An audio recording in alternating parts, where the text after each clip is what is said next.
جب کوئی آپ کی انسلٹ کرے یا آپ پر تنقید کرے یا کوئی آپ سے فضول بحث کرے، اگر آپ کو صرف غصہ آتا ہے اور برا لگتا ہے تو یہ نارمل اور فطری عمل ہے جو ہونا بھی چاہیے کہ لوگ آپ کی ریڈ زون کو کراس نہ کرے۔ اور اگر آپ کو اتنا شدید غصہ آتا ہے کہ آپ کا چہرہ انار کی طرح لال ہو جاتا ہے اور دل کی دھڑکن تیز ہو جاتی ہے اور بات لڑائی تک جا پہنچتی ہے تو یہ الارمنگ سچویشن ہے۔ ایسی سچویشن نہ صرف آپ کی زندگی میں بہت سے مسائل پیدا کر سکتی ہے بلکہ یہ آپ کی رشتوں کو بھی ختم کر سکتا ہے اور آپ کی زندگی کو بدترین اور تلخ بنا سکتا ہے۔ غصہ دراصل ہوا کی طرح ہے جو دماغ کی چراغ کو بجھا دیتا ہے اور انسان پر جنونیت اور پاگل پن طاری ہو جاتا ہے، اور انسان اپنے دل کی بڑاس اور غصہ نکالنے کے لیے ہر وہ قدم اٹھاتا ہے جس سے اس کا غصہ ٹھنڈا ہو جائے اور تسکین ملے، جس کا نتیجہ خطرناک بھی ہو سکتا ہے۔ اب ایسے خطرناک سچویشن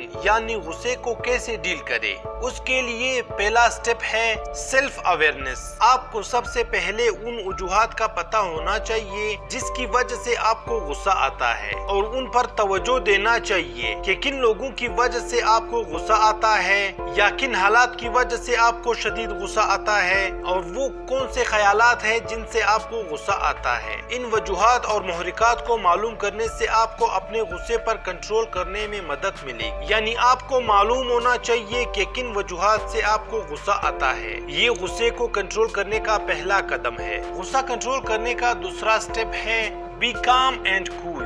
جب بھی کوئی آپ کی انسلٹ کرتا ہے تو آپ کو فوراً غصہ آ جاتا ہے اور آپ ریئیکٹ کرنا شروع کرتے ہو، جو غلط اپروچ ہے۔ انسلٹ کرنے والے کا یہی تو مقصد ہوتا ہے کہ آپ کو غصہ دلائے اور لوگوں کے سامنے آپ کی کمزوری دکھائے کہ آپ کتنا جنونی اور جذباتی ہو۔ وہ لوگوں کی نظر میں آپ کو چھوٹا اور کمزور دکھانا چاہتا ہے اور آپ نے انسلٹ کرنے والے کو غلط ثابت کرنا ہے۔ آپ نے بہت اچھے طریقے سے رسپونڈ کرنا ہے اور اپنے آپ کو پرسکون اور کول رکھنا ہے اور چھوٹا سا اسمائل پاس کرنا ہے جیسے کچھ ہوا ہی نہیں ہے۔ اس طریقے سے مذاق اور بے عزتی کا اثر بھی کم ہو جاتا ہے اور آپ بھی پرسکون رہو گے۔ غصہ کنٹرول کرنے کا تیسرا سٹیپ ہے یوزنگ سینس آف ہیومر۔ جب آپ سچویشن کو ہینڈل کر لیتے ہو اور پرسکون ہو جاتے ہو، تب اگر آپ میں کمال کا سینس آف ہیومر ہے تو آپ نے اپنے سینس آف ہیومر کو استعمال کرنا ہے۔ آپ نے موقع کی مناسبت سے کوئی جوک سنانا ہے جس سے آپ ماحول کو پرسکون رکھ سکتے ہو، اور یہ اپنی انسلٹ کو ڈیل کرنے کا سب سے بہترین طریقہ ہے۔ اور یاد رکھیں، اگر آپ میں اچھا سینس آف ہیومر نہیں ہے تو بجائے حالات کو مزید خراب کرنے کے